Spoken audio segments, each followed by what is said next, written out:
News पंच की। पहलगाम में हुए आतंकी हमले के बाद नए नए वीडियो हर रोज सामने आ रहे हैं और एक वीडियो सामने आया है हाल ही में जिसमें गोलियां चलते ही लोग एक जगह छिपकर बैठ गए और उधर आतंकी जो है वो लगातार गोलियां चला रहे हैं, गोलियां बरसा रहे हैं। और साथ ही आपको बता दें कि यही अब एक और नया वीडियो सामने है जिसमें बताया गया है कि गुजरात के एक टूरिस्ट ने, दरअसल ये टूरिस्ट उस समय जिप लाइन पर सवार होकर सेल्फी वीडियो बना रहे थे जिसमें आतंकी हमले कैद हो गए। इसके साथ ही और इस टूरिस्ट का नाम बताया जा रहा है ऋषि भट्ट। और ऋषि को जैसे ही लोगों की आवाज सुनाई दी उन्होंने तुरंत ही खतरे को भांप लिया और जिप लाइन से कूद गए। कूदने के तुरंत बाद उन्होंने सबसे पहले अपनी पत्नी और अपने बच्चे को लेकर वहां से जान बचाते हुए दूसरी जगह पर चले गए। और जब घर पहुंचकर ऋषि ने इस वीडियो को देखा तो उन्हें इसमें से कई सारी बातें जो है वो असहज नजर आई। क्या कुछ ये असहज बातें थी, जिपलाइन ऑपरेटर को लेकर क्या कुछ कहा है उन्होंने, बताएंगे विस्तार से आपको। लेकिन सबसे पहले आपको दिखाते हैं ये पूरा वीडियो। अल्लाहु अकबर, अल्लाहु अकबर, अल्लाहु अकबर। पैर लंबा करो।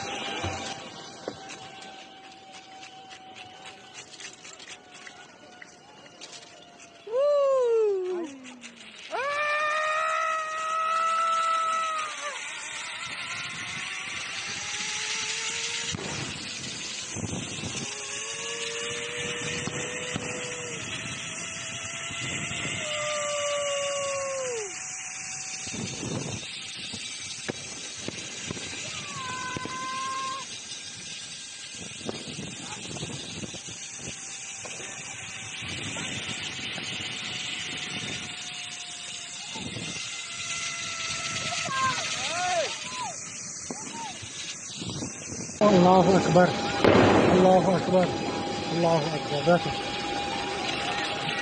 पैर लंबा करो।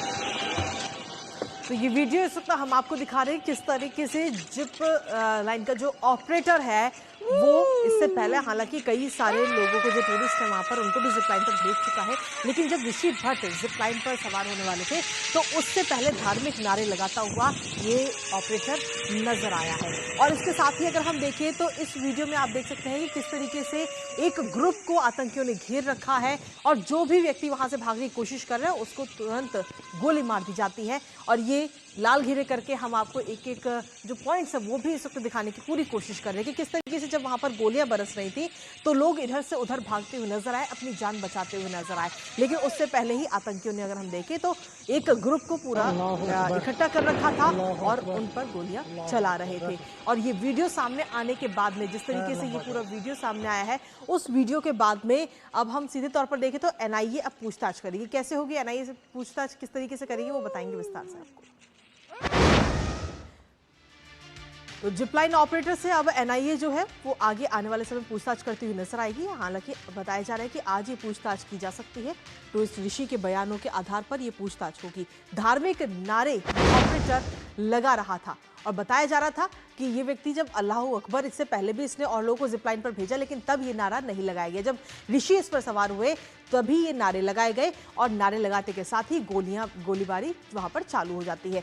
3 बार अल्लाहू अकबर का ये धार्मिक नारा जो है ये लगाया गया जिपलाइन ऑपरेटर के द्वारा।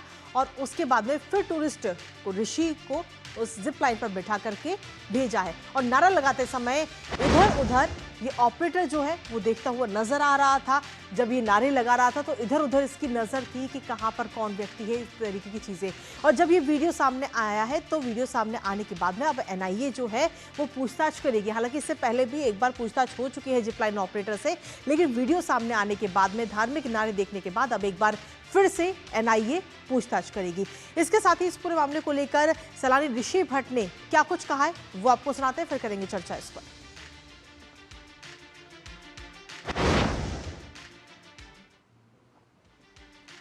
पहलगाम पहुंचा था, फिर हम घोड़े पे बैठ के ऊपर गए, थोड़ा हमने एंजॉय किया, फोटोग्राफ्स लिए, वीडियोग्राफी ली। फिर हमने एडवेंचर करना शुरू किया। तो हम जिप लाइन कर रहे थे, तो पहले लोगों ने जिप लाइन की, फिर मेरे लड़के ने की, फिर मेरी बारी आई। मैं जब जिप लाइन कर रहा था तब फायरिंग स्टार्ट हुई अराउंड 4 से 5 बार गोलियां चल गई। तब 20 सेकंड तक तो मुझे मालूम नहीं था, मैं मेरी मस्ती में जिप लाइन के अंदर था। फिर मुझे मालूम पड़ा कि यहाँ पे गोलियां चल रही है, लोग नीचे मर रहे हैं। मैंने देखा 5-6 लोगों को गोलियां लग गई है। फिर मुझे 20 सेकंड के बाद अराउंड पता चला कि यहाँ पे आतंकी हमला हुआ है। मेरे आगे 9 लोगों ने स्लाइड की ना, तब एक ये चीज नोटिस है कि मेरे आगे जो 9 बंदे ने स्लाइड की, इवन मेरे लड़के ने भी स्लाइड की, मेरे वाइफ ने भी स्लाइड की, तब वो बंदा कुछ नहीं बोला। जब मैंने स्लाइड कर रहा था तब वो बोला और उसके बाद फायरिंग हुई है, इसलिए उस बंदे पे मुझे थोड़ा डाउट हो रहा था। वो अल्लाहू अकबर 3 बार बोला और फायरिंग स्टार्ट हुई। जब 23 तारीख को हम गुजरात पहुंचे, यहाँ मेरे भाई के पास बैठे हम फैमिली मेंबर सारे वीडियो देख रहे थे, तब ये चीज हमको नोटिस हुई।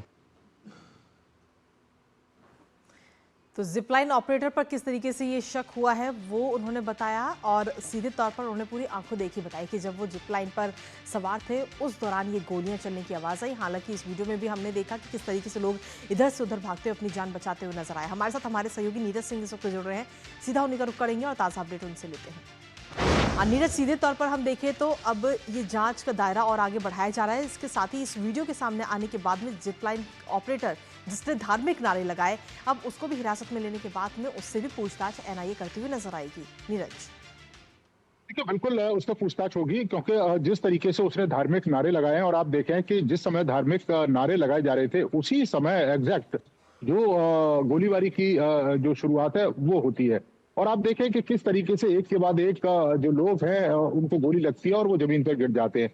तो कहीं ना कहीं जो जिप लाइन ऑपरेटर है उसकी भूमिका संदिग्ध होती है। और जैसा कि आप देखें कि जो ऋषि है वो भी बता रहे हैं कि इससे पहले उनका बच्चा भी गया था, उनके जो रिश्तेदार हैं वो भी गए थे, और उस समय अल्लाह अकबर के जो नारे हैं वो नहीं लगाए गए थे। लेकिन जब ऋषि जा रहा था तो इसका मतलब था कि जिपलाइन ऑपरेटर को ये पता था कि कितने बजे एग्जैक्ट टाइम पर गोलीबारी की घटना शुरू होगी। दूसरा, आप देखें कि एनआईए लगातार जिस तरीके से वहां पर पूछताछ कर रही है, ये भी जानकारी सामने आई है कि वहां पर जितने भी नेटवर्क और सिम एक्टिव थे उस समय वहां पर एक सैटेलाइट फोन एक्टिव था। अब आप समझें कि जो यात्री गए या जो पर्यटक गए उनके पास तो सैटेलाइट फोन था नहीं। दूसरा, वहां पर इंडियन आर्मी या दूसरे जो लोग थे वो भी वहां पर मौजूद नहीं थे जो सामान्यतः सैटेलाइट का जो फोन है उसका इस्तेमाल करते हैं। तो आखिर कौन व्यक्ति था जो सैटेलाइट फोन को यूज कर रहा था? कहीं ना कहीं स्पष्ट है कि पाकिस्तान में बैठे हुए आकाओं से सीधे संपर्क था। एक पूरी प्री प्लानिंग थी, इसके लिए बाकायदा रैकी की गई थी, और उसके बाद इस तरीके से एक के बाद एक लोगों को शूट किया गया था। और खास तौर से आप देखें कि वहां पर जिस तरीके से धार्मिक आधार पर लोगों को शूट किया गया, इससे पहले हमने जम्मू कश्मीर में इतनी सारी आतंकी घटनाएं हुई हैं, उस समय ऐसा मंजर देखने को नहीं मिला।